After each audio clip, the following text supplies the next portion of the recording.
Now, what else you need to know about insurance? First of all, buy what you need and not what you are sold. In insurance market, the insurance agents, they are paid via commissions, and those commissions, sales commissions, are sometimes super high, and as insurance agents, they usually don't have salary. They are incentivized to sell you those products that have those high commissions, and they are sales professionals. They are eager to sell you all the products they think that they might sell to you, and they will engage in some inappropriate sales tactics. They will try to threaten you, to speak about those terrible accidents, and while inducing fear, they would sell everything they can to you. So just know what you need and buy only that, not what you are sold. You will be, I think, very aggressively be approached by insurance agents. I can nearly insure you. Now, next thing. Some of the things, and sometimes it's not worth fully insuring. In insurance business, as you remember, it's just a risk redistribution within the crowd. Within that crowd, the good and careful people, basically they pay for the bad and careless people. So, as with car insurance, for example, if you are a really good driver, you might choose, let's say, not to insure at all, or insure and have a low coverage limit and very high deductible, and just take this risk. If you're a really bad driver, of course, you would need to insure and to the maximum, because basically you're better off on the benefit of good drivers. Now, another situation where I think you need to understand, do you really need insurance or not? That's the life insurance or long-term care insurance, and it's really controversial. And it should be just judged from the point, do you have assets or not? If you have dependents that would be left in big financial problems if you would die, yes, you would need to take care of them, but you can take care of them in two ways. One is just leave them with some assets, and in case you don't have assets at all, leave them with insurance policy. But if you have the assets, just don't pay insurance.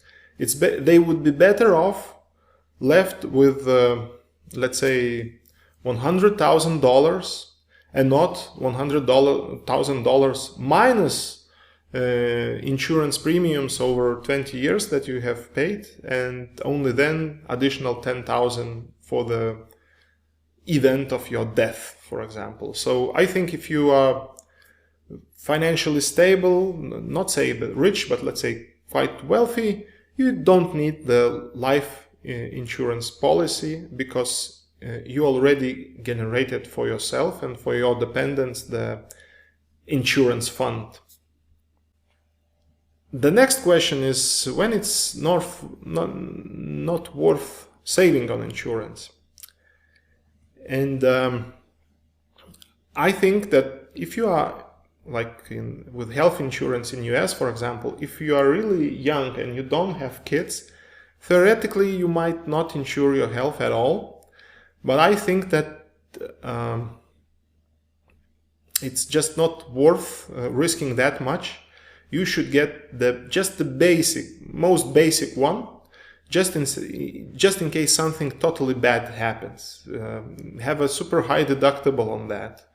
But just have some form of very basic insurance. Or let's say if you are a homeowner and you live in a big wooden house, and you also have neighbors somewhere in that house, or for example you are in an apartment building and you have plenty of neighbors above you, and if you live in an area that has some natural disasters like storms, floods, earthquakes, I think it's just not worth saving on insurance and not insuring your house.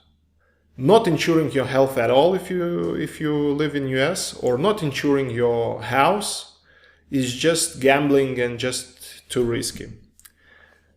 Also, I do think that if you're traveling to a foreign country,